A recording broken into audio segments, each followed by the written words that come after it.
नमस्कार साथियों। एक बदमाश जिसे 3 थानों की पुलिस पिछले कई महीनों से ढूंढ रही थी, 10 से 15 जगह पर दबिश दे चुकी है। लेकिन जिस तरीके से बदमाश है, वो जैसे ही पुलिस की सूचना पाता था और वहां से गायब हो जाता था। लेकिन अब वो बदमाश पुलिस के हत्थे चढ़ गया है और उसने बताया है कि उसने पुलिस को चकमा देने के लिए किस किस तरीके से हथकंडे अपनाए हैं। दरअसल मुख्य आरोपी जो नरेश है, वो पुलिस को चकमा देने के लिए अपना हुलिया बदल देता था। तो कभी जंगलों में जाकर छुप जाता था, तो कभी रेगिस्तान के धोरों में छुप जाता था। और जैसे ही उसे इस बात की भनक लगती कि अब पुलिस ने उसकी लोकेशन ट्रेस कर दी है, तो उसके बाद नरेश है वो अपना ठिकाना बदल देता था। लेकिन आखिरकार पुलिस ने इस बार नरेश के लिए ऐसा जाल बिछाया कि आखिर नरेश सिंदरी थाना पुलिस के हत्थे चढ़ गया है। अब पुलिस उसे एक मामले के अंदर लेकर आई है, लेकिन उससे नरेश की तलाश सदर थाना पुलिस से लेकर कई और पुलिस थानों को थी, क्योंकि ये बदमाश कई जगहों पर इस तरीके की वारदातों को अंजाम दे चुका है। जानकारी के अनुसार 9 सितंबर को पायला कल्ला गांव में शराब के ठेके पर ठेकेदार पर जानलेवा हमला कर दिया था।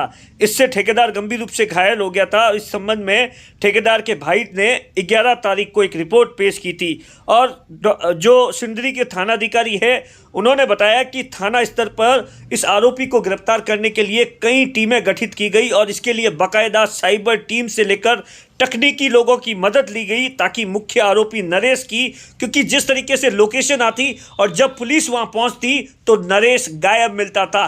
तो पुलिस भी इस बात से हैरान थी कि आखिर नरेश को कैसे भनक लग जाती है या फिर नरेश कहां पर चला जाता है। लेकिन अब नरेश पुलिस के हत्थे चढ़ गया है और ऐसा बताया जाता है कि शराब ठेकेदारों पर जानलेवा हमले करने के मामले में मुख्य आरोपी नरेश मुंडो की ढाणी का रहने वाला है और इसके खिलाफ कई और थानों में भी मुकदमे दर्ज है, जिस पर पुलिस लगातार इसका पीछा कर रही थी। लेकिन 3 महीनों बाद नरेश, जो कि अब पुलिस के हत्थे चढ़ गया है, अब इस पूरे मामले को लेकर सिंदरी थाना पुलिस लगातार नरेश से पूछताछ कर रही है कि आखिर शराब ठेकेदार पर जो जानलेवा हमला किया गया था वो क्यों किया गया था और इसमें नरेश के साथ में और कौन कौन ले। इसके अलावा भी इस बदमाश के खिलाफ कई और मुकदमे हैं, जिसको लेकर भी सिंदरी थाना पुलिस है वो अब जब इसकी पूछताछ पूरी हो जाएगी तो बाकी जितने भी मामले हैं उसमें भी इससे पूछताछ की जाएगी। लेकिन जिस तरीके से पुलिस ने नरेश ने पुलिस को बताया है कि जैसे ही उसको ये भनक लग जाती थी कि अब पुलिस आने वाली है, तो वो अपना हुलिया बदल देता था,